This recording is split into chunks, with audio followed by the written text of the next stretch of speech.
Bismillahirrahmanirrahim. Assalamualaikum warahmatullahi wabarakatuh. We from Group 1 are excited to share insight from our role model with a remarkable administrative manager. Before we dive in, let me paint a picture of her inspiring journey and exceptional impact she has made on everyone around her. Without further ado, let me introduce Dr. Sarifanur Hanum Pencik Sahuri, an exemplary role model whose academic journey began with a prime university which is matriculation program, followed by earning a Bachelor of Education and Counselling at UPM Serdang. Next, she proceeded to Master in Education Psychology at UKM Bani and culminating in PhD also in Education Psychology at University of Sydney, Australia. After she completing her PhD in 2020, Dr. Sarifanur Hanum commenced her career as a graduate fellow at University Islam Malaysia. Other than that, she also married. Besides, in 2018, she advanced her career as a lecturer position in education at University Islam Malaysia, where she has continued to inspire and educate future generation. She specialized in teaching education psychology, guidance and counseling, where actively engaging in research, particularly in the field of education and counseling. Moreover, in terms of administrative management, she once held the position of head mentor of Happy View, where there were 16 mentors at that time. Even more, she used to coordinate the postgraduate diploma program in education, Islamic education, where she managed in 4th and 6th batches. Even though there were many challenges, because Dr. Sarifanur Hanum managed it during COVID-19, but so far, Alhamdulillah, she was able to manage it well from 2020 until 2022. I think there is just a brief overview of Dr. Sarifanur Hanum Pencik Sahuri background. Now, we will talk about challenges and objectives as a leader. As a leader, there must be many challenges, right? So, the first one is to make the union belong to everyone. The union not only owned by the leader or the head, but also belong to the committee members. This ensures that all members feel they have a stake in the union and are motivated to contribute positively to its success. Second, mobilizing the workforce in an association presents unique challenges due to the diverse nature of members, their varying levels of engagement and the complexities of aligning everyone towards the common goal. By understanding these challenges and implementing strategic approach to address them, leaders can mobilize their workforce more effectively and drive their organization toward achieving its goals. And the last one, as a leader, we must want to show the visibility of the unit. Unit visibility means how visible, known and recognized the unit or team is in the organization or even outside the organization. This includes achievements, contributions and the unit's role in supporting the overall goals of the organization. For example, maybe we can see from the networking aspect that can establish good relationships with leaders and other unit members. They also have an objective. As a leader, we want to build professionalism. This means the leader needs to ensure that each team member adheres to a high standard of work ethics. These include integrity, punctuality, responsibility, and a positive attitude towards work. Clear and open communication also between leaders and teams is key to building professionalism. This helps reduce misunderstandings and keeps everyone aligned on goals and expectations. As a leader, paying attention to the welfare of team members is very important and is one of the main responsibilities. Team members who feel their well-being is being looked after tend to be more motivated and have high morale. They feel valued and noticed by their leaders. So, based in this point, we know that facing and overcoming these challenges requires strong leadership, effective communication and a clear strategy. By setting the right goals and applying a strategic approach, leaders can overcome these challenges and achieve the desired objectives. Next, we will talk about organizational management method. In this topic, we will talk about 4 points including in this organizational management method. Point number 1 is setting goals to achieve objective in organizational. As we know, every organizational have their own objective that they want to target and achieve it. The leaders and the committee members should have a strategic plan to achieve it. They need to clearly communicate the vision and direct the team effort toward achieving it. Leaders provide a business a feeling of direction and direct decision making across the board by establishing the strategic direction. Point number 2 is divide the task equally.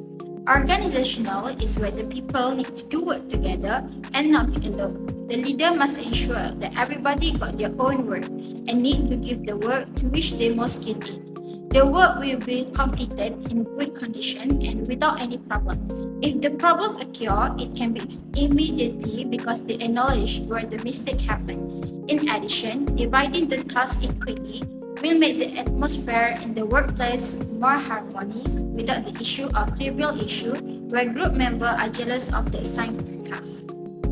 Point number 3 is lead, guide, and support the member in works. When doing some project or works, there must some moment that all the things get tangled up and we were stressed about it. As the leader, they should give some appreciation word to the members so that they can be motivated again. Leader also can take the teammates to lunch or dinner together and share about the burden so that they don't think about themselves. Based on this, we know that the leader play a main and good role in association. Leader also should monitor the organization progress to ensure it is on track to achieve its goals.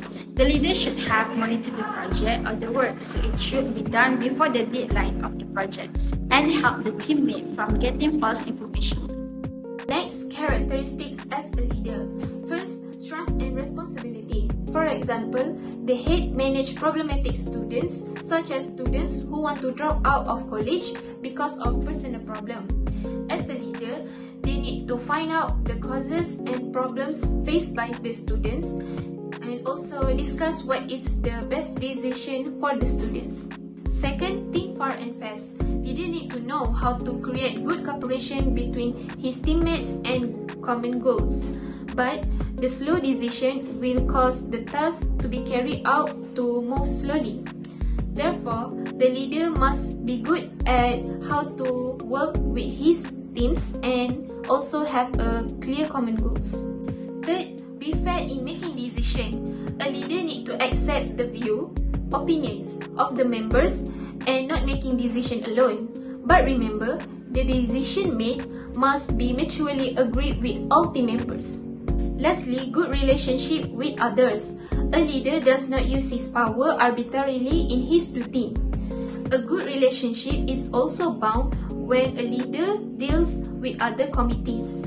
The leader need to be open-minded and accept the people's views with an open heart. Besides, a good leader need to have a good communication with others. In my opinion, those 4 characters must be present in a leader because it not just allows to be an inspiration but also contributes to effective leadership and achieving goals together with teammates. That's all from me. Thank you. I will continue way to respecting and appreciating employers or subordinates. Number 1, giving praise. Wish and prayer is the best way to respect and appreciate employers. For example, give thanks for their effort and hard work. In addition, give verbal praise or in writing through email or WhatsApp. Pray for well-being staff is also one of the easiest ways and give a positive effect on subordinates. Number 2, maintain relationship within the organization. For example, ask employers for their views in making decisions related to their work. At the same time, can instill a greater sense of responsibility in employers. Furthermore, creating a comfortable and relaxing environment, the provision of good facilities, a friendly work atmosphere, and exclusive work culture. Number 3, celebrate achievement. Give award or certificates of appreciation to employers or subordinates who achieve certain target or show exceptional performance. It can be held during official function or monthly meeting. In addition, hold a celebration event such as lunch or dinner. It can also increase the morale of subordinates and make them more diligent. 4. Give bonus for subordinates. give an annual bonus to all employees as a sign of appreciation for their dedication and work throughout the year. In addition, award bonus to subordinates who show high quality work, innovation, or extraordinary contribution. This can encourage employers to maintain high work standard. Number 5, make time for the team. Absolutely, making time for our team is a vital way to show respect and appreciation for employers or subordinates. Strategies and consideration for effectively dedicating time to your team. For example, when holding a meeting session, use this meeting to discuss not only work-related issues but also personal goals, career aspiration, and any concern they may have. In addition, as a superior, you need to show a genuine interest in their development and give feedback and constructive support. Next, advice from Dr. Sarifah Nurhano to the future educators. First, the head for prospective educator must be sincere in doing something. A sincere teacher will always make sure that every task received is carried out perfectly, aiming to make the best of the best. For example, the teacher at the school prepared the student test score as quickly as possible, perfectly, and send them to the administrator at the appointed time. What plays in the mind of this teacher is that all the good deeds done will have an effect on himself later. Secondly, have or deepen as much knowledge as possible. Teachers should deepen knowledge as much as possible so that they can spread knowledge to students to produce knowledgeable people and citizens. A teacher can also improve his knowledge by being creative and having high imagination and good at using various methods as a strategy in teaching and learning. Even teachers who are motivated and love their profession are able to give new views that are more forward-looking.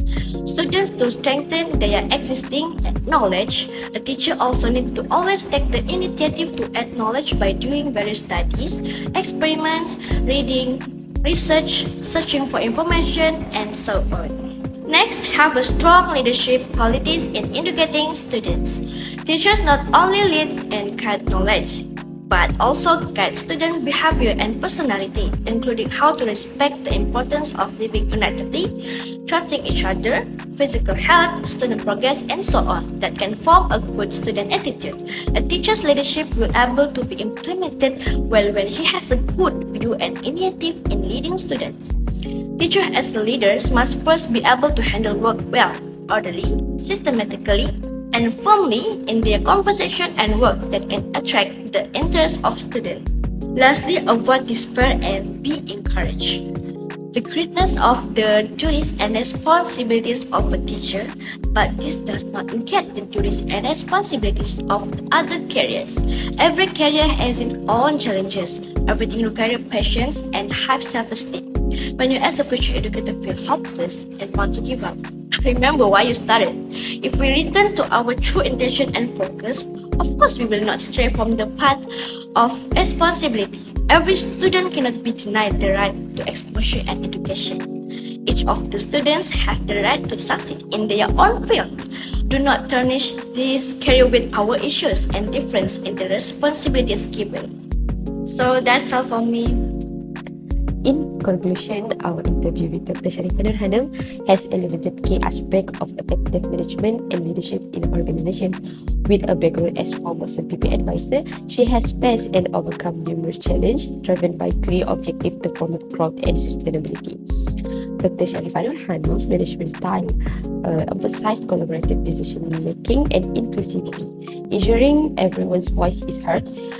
As a leader, she is known for her strategic foresight, empathy, and proactive approach to handling organizational complexities. She places a high value on respecting and appreciating employees, believing that a supportive work environment enhances morale and productivity. For future educators, Dr. Sarifah Nurhano advocates continuous learning, adaptability, and the importance of emotional intelligence in leadership. Her advice highlights the balance between assertiveness and compassion as crucial for fostering both professional growth and personal well-being among team members.